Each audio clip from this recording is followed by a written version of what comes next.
Computer के माध्यम से, लैपटॉप के माध्यम से जोड़ने का काम किया जाएगा।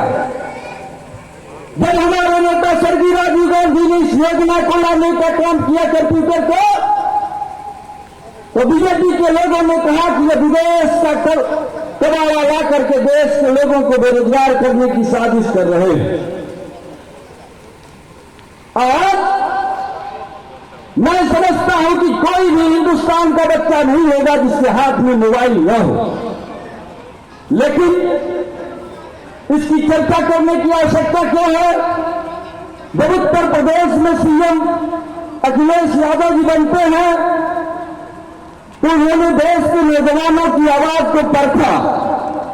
उन्होंने देश की गरीब जनता, किसान, दलित, शोषित, वंचित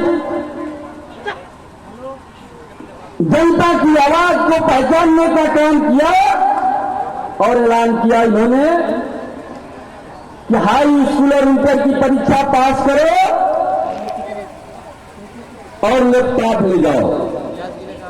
अब आप सोच रहे होंगे लैपटॉप देने से क्या हुआ?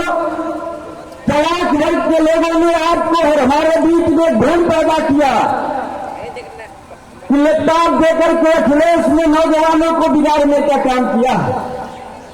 लेकिन आवश्यकता थी इसलिए कि जो गरीब माँ बाप अपने बच्चे को प्राइमरी और जूनियर सरकारी स्कूलों में शिक्षा देने के लिए मजबूर है, जब हिंदुस्तान की सारी परीक्षाएं इंटरनेट के माध्यम से होने लगी थी तो आपका बच्चा सरकारी नौकरियों से वंचित हो जाता।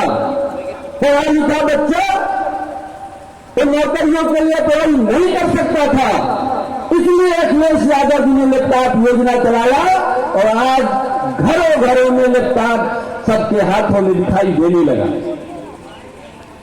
इसलिए ये पीडीए का गठबंधन बना। आज इंडिया गठबंधन पूरे देश में बीजेपी सरकार को उखाड़ने का काम कर रहा। आने वाले कल में इनकी सरकार नहीं बननी है।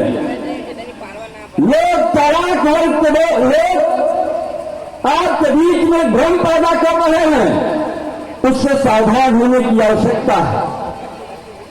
आज जो प्रत्याशी हमारे बीच में है, उनके संघर्षों की गाथा इलाहाबाद से लेकर के सदन के अंदर जब वो खड़ा होते हैं और अपने विचारों को, जब सामाजिक ताना बाना को लेकर के वो बोलना प्रारंभ करते हैं तो सदन के विपक्ष के लोग भी साइलेंट मुद्रा में आ जाते हैं।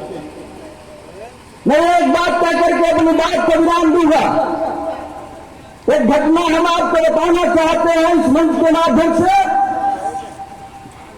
हिटलर एक बार अपने सदन में जाता है और एक जिंदा मुर्गा पकड़ लेता है और उस जिंदे मुर्गा का एक एक पंख वो नोचता जाता है।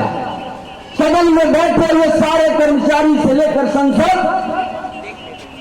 यह देखकर हैरान हो जाते हैं कि हमारे देश का राजा ये मुर्गे को, जिंदा मुर्गे की पांख को क्यों नोच रहा है।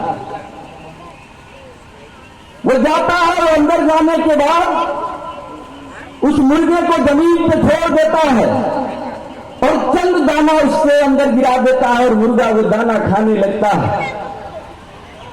हिटलर लोगों से बात करते हुए उसमें घूमना प्रारंभ करता है और मुर्गा उसके पीछे पीछे घूमता है।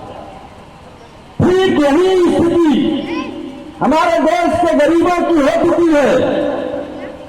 महंगाई के नाम पर कभी ढिढोरा पीटने वाले प्रधानमंत्री जी कहा करते थे कि हमारे प्रधानमंत्री जी महंगाई का मुंह बोलने के लिए तैयार नहीं है,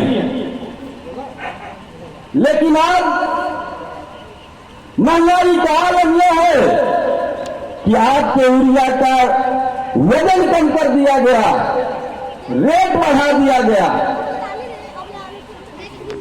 डीजल का रेट बढ़ा दिया गया, पेट्रोल का रेट बढ़ा दिया गया,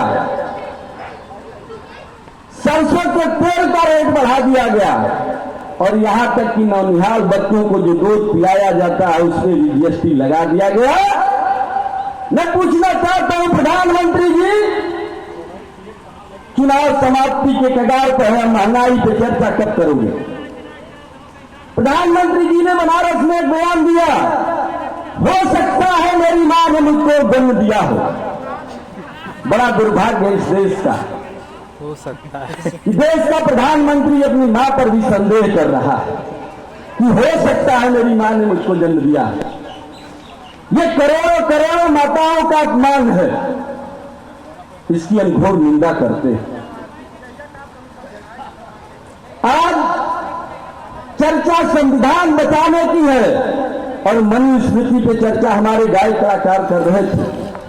मनुस्मृति के माध्यम से आजादी के पहले जो राजतंत्र की व्यवस्था हुआ करती थी, रानी के कोख से पैदा हुआ लंगड़ा मुझे कहना देगा, जो भी पैदा होता था वह देश की सर्वोत्तम कुर्सी पे बैठने का काम करता था। लेकिन हमारे देश के नौजवानों ने डॉक्टर भीमराव अंबेडकर जी के नेतृत्व में जब इस देश को संविधान देने का काम किया तो देश में लोकतंत्र की स्थापना हुई। लोकतंत्र का अर्थ हुआ करता है लोकमान्य जनता तंत्र में मशीनरी, जनता रूपी मशीनरी के ऊपर जिस व्यक्ति का कब्जा होगा वही इस देश की सर्वोत्तम कुर्सी पे बैठने का काम करेगा। और उसके माध्यम से रानी, मेहदरानी, पटरानी तीनों को कोख से पैदा हुआ बालक और बालिका हिंदुस्तान की कुर्सी पे बैठने का काम करेगा।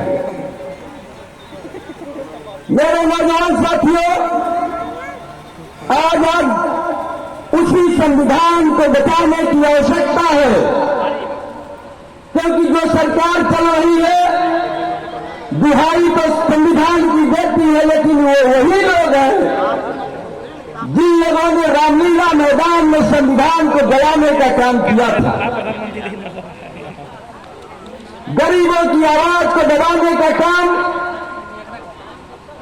देश के छोटे छोटे उद्योग धंधों को, जो हमारे राज के परिवार के बच्चे दिल्ली और बॉम्बे जाकर के अनेक शहरों में जाकर के रोजी रोटी का साधन बनाते थे,